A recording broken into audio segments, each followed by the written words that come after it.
All right, so let's go ahead and look at rational functions and building them with distance equals rate times time problems. Okay, so we've got a little example here. It says, Melissa walks 3 miles to the house of a friend and returns home on a bike. She averages 4 miles per hour faster when cycling than when walking, and the total time for both trips is 2 hours. Find her walking speed. Okay, so let's go ahead and start by just saying, okay, so she starts in one location. We'll say this is Melissa, and then she is going off to her friend's house. And we know that that distance between her and her friend is 3 lovely miles of exercise. And in that way, we know that she walks there, and then she turns around and she rides back. Okay.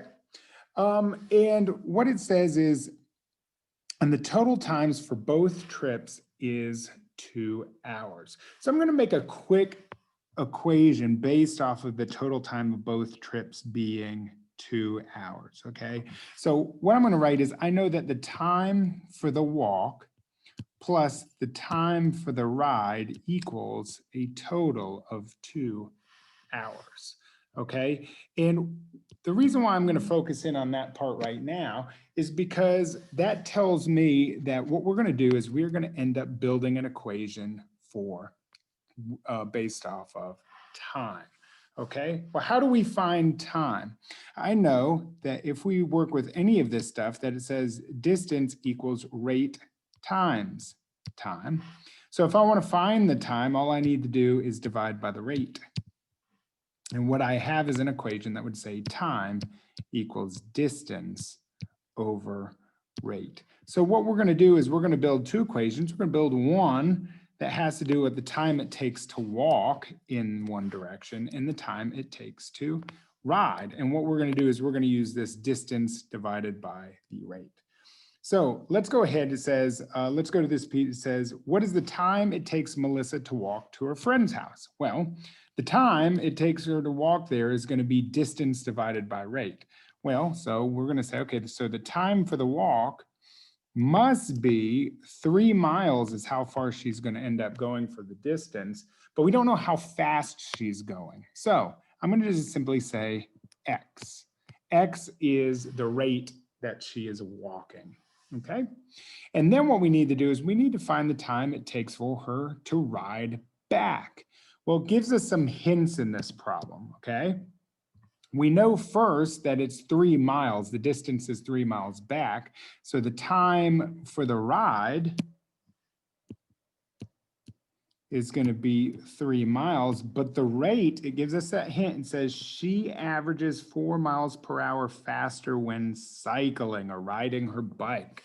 So we know her walking speed, which is X. So I'm going to say X and 4 miles per hour faster plus 4. So the time it takes Melissa to walk to her friend's house is simply, well, 3 over X.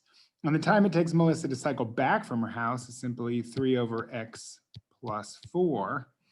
And therefore, we can write an equation for the combined time. Okay, so let's go back to this statement right here, which is the total time it takes. Well, we know time for the walk is 3 over X plus the time for the ride, which is 3 over X plus 4, equals to a total of 2 hours. Now, how are we going to solve that? We're going to make our lives easy today. We're going to go off the desmos.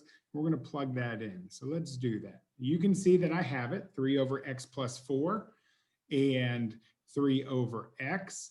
Okay, and once I've got that, I'm just going to say, we know it's going to take 2 hours. So let's put Y equals to 2.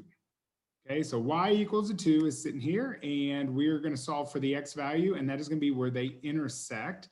Notice that we have one over here that is negative and one over here that is positive. Well, a person's only going to be walking at positive miles per hour. So we're going to say that it must be this one, which is 2 miles per hour is going to be the X value, which would give us a total trip of 2 hours. So let's go back to the class kick And I'm going to say, just based off of desmos, that x equals to 2 miles per hour walking.